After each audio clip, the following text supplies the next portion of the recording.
Friends, welcome back to our channel. గురుకుల నియామక సంస్థ తాజాగా జేఎల్కు సంబంధించిన 1:2 లిస్టులను అయితే ప్రకటించింది.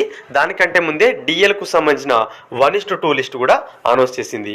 ఇక ఇప్పటికే లైబ్రేరియన్, ఫిజికల్ డైరెక్టర్తో పాటు పీజీటీకి సంబంధించిన అపాయింట్మెంట్స్ కూడా ఇవ్వడం జరిగింది. ఇక అక్కడ ఫిజికల్ డైరెక్టర్, లైబ్రేరియన్ ఉద్యోగాలలో చాలామంది అభ్యర్థులు అయితే 2-3 జాబ్స్ అయితే కొట్టడం జరిగింది. దాదాపుగా 100 మంది అభ్యర్థుల వరకు అయితే డబుల్ జాబ్స్ అయితే పొందారు. సో వారికి సంబంధించి రిలీక్విష్మెంట్ ఇవ్వకపోవడంతో ఆ పోస్టులు బ్యాక్లాగ్లో పడే అవకాశం కనిపిస్తుంది.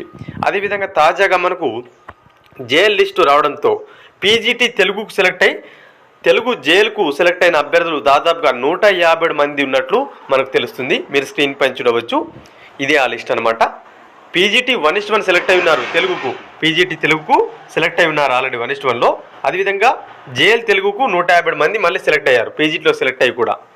అంటే దాదాపుగా ఇందులో నుంచి మళ్ళీ జేఎల్ 1:1లో ఏం లేదన్న ఒక 100 మంది అభ్యర్థులు సెలెక్ట్ అయ్యే అవకాశం ఉంది.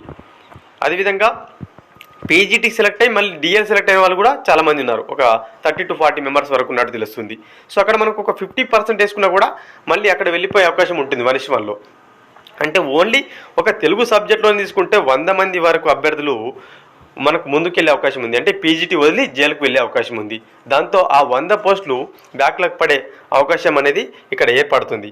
ఎందుకు గురుకుల బోర్డు అనేది ఆగమేఘాల మీద ఫలితాలను ప్రకటించి అభ్యర్థుల పొట్టపైన కొడుతుందో అర్థం అవ్వట్లేదు. ఎందుకంటే ఒక వరుస క్రమంలో నింపుతూ రిలింక్విష్మెంట్ ఆప్షన్ ఇస్తే దాదాపుగా ఏం లేదన్న ఒక 500 మంది అభ్యర్థులకు న్యాయం అనేది అయితే చేకూరే అవకాశం లేదా? సో ఎందుకు ఆలోచిస్తుందో అర్థం అవ్వట్లేదు. ఎందుకంటే మళ్ళీ నోటిఫికేషన్స్ ఎప్పుడు వస్తాయో ఎవరికి తెలియదు.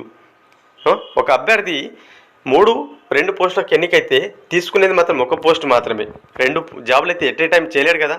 సో రిలింక్విష్మెంట్ ఆప్షన్ ఇస్తే అభ్యర్థి సానుకూలంగా ఉన్నాడు, నేను రిలింక్విష్మెంట్ ఆప్షన్ ఇస్తాను, వారు ఇవ్వండి నేనేం చేస్తానని.